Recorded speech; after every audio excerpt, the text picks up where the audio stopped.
സങ്കീർത്തനങ്ങൾ അദ്ധ്യായം 27. ദൈവമേ, നിന്റെ വേദപ്രമാണത്തിൽ അടങ്ങിയിരിക്കുന്ന അത്ഭുത കാര്യങ്ങളെ കാണുവാൻ എൻ്റെ ഉൾക്കണ്ണുകളെ പ്രകാശിപ്പിക്കണമേ. ആമീൻ. കർത്താവ് എൻ്റെ പ്രകാശവും എൻ്റെ രക്ഷയും ആകുന്നു. ഞാൻ ആരെ ഭയപ്പെടും? കർത്താവ് എൻ്റെ ജീവൻ്റെ ബലമാകുന്നു. ആരെന്നെ ഭയപ്പെടുത്തും? എൻ്റെ ശത്രുക്കളും എന്നെ വെറുക്കുന്നവരുമായ ദുഷ്ടന്മാർ എൻ്റെ മാംസം ഭക്ഷിപ്പാനെങ്കിലേക്കെടുത്തപ്പോൾ അവർ ഒരുമിച്ച് മറിഞ്ഞു വീണുപോയി. ഒരു സൈന്യം എനിക്ക് വിരോധമായി പാളയമടിച്ചാലും എൻ്റെ ഹൃദയം ഭയപ്പെടുകയില്ല. എൻ്റെ നേരെ യുദ്ധമുണ്ടായാലും ഞാൻ ധൈര്യമായിരിക്കും. ഞാൻ കർത്താവിനോടൊരു കാര്യം യാചിച്ചു, ഞാൻ അന്വേഷിക്കുന്നതും അതുതന്നെയാകുന്നു.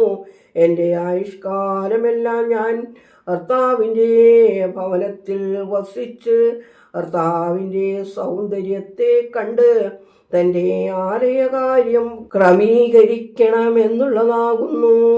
എന്തെന്നാൽ അനർത്ഥനാളിൽ തൻ്റെ പാർശ്വത്തിൽ താൻ എന്നെ ഒളിപ്പിച്ച് തൻ്റെ കൂടാരത്തിൻ്റെ നിഴലിൽ എന്നെ മറയ്ക്കും. പാറമേൽ എന്നെ ഉയർത്തുകയും ചെയ്യും.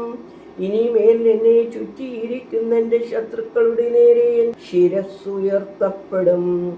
തൻ്റെ കൂടാരത്തിൽ ഞാൻ മഹത്വ ബലികൾ അർപ്പിച്ചു കർത്താവിനെ സ്തുതി പാടും.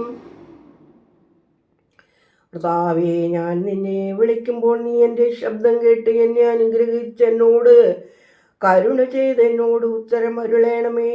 എൻ്റെ ഹൃദയം നിന്നെക്കുറിച്ച് സംസാരിക്കുകയും എൻ്റെ മുഖം തിരുമുഖത്തെ അന്വേഷിക്കുകയും ചെയ്യുന്നു. കർത്താവേ, തിരുമുഖം എന്നിൽ നിന്ന് തിരിച്ചു കളയരുതേ. നിന്റെ ദാസനെ ക്രോധത്തോടെ ഞെരുക്കുകയും വരുതേ. കർത്താവേ, നീ എനിക്ക് സഹായി ആയിരിക്കണമേ. എൻ്റെ ദൈവമേ, എൻ്റെ രക്ഷകനെ, നീ എന്നെ ത്യജിക്കുകയും ഉപേക്ഷിക്കുകയും വരുതേ. എന്തെന്നാൽ എൻ്റെ പിതാവും എൻ്റെ മാതാവും എന്നെ ഉപേക്ഷിച്ചിട്ടും കർത്താവ് എന്നെ സ്വീകരിച്ചു. കർത്താവേ, നിൻ്റെ വഴി എന്നെ പഠിപ്പിച്ച് നിൻ്റെ നേരായ പാതകളിൽ കൂടെ എന്നെ നടത്തണമേ. എൻ്റെ ശത്രുക്കൾക്ക് എന്നെ നീ ഏൽപ്പിക്കരുതേ. എന്തെന്നാൽ കള്ളസാക്ഷികൾ എനിക്ക് വിരോധമായി എഴുന്നേറ്റു, അസത്യം സംസാരിച്ചു. ജീവനുള്ളവരുടെ ദേശത്ത് കർത്താവിൻ്റെ നന്മകളെ കാണുമെന്ന് ഞാൻ വിശ്വസിച്ചു. നിങ്ങൾ കർത്താവിൽ ആശ്രയിപ്പിൻ, നിങ്ങളുടെ ഹൃദയം ശക്തിപ്പെടും. അതേ, കർത്താവിൽ ആശ്രയിപ്പിൻ. ദൈവമേ, സ്തുതി നിനക്ക് യോഗ്യമാകുന്നു. പാറകുമോർ.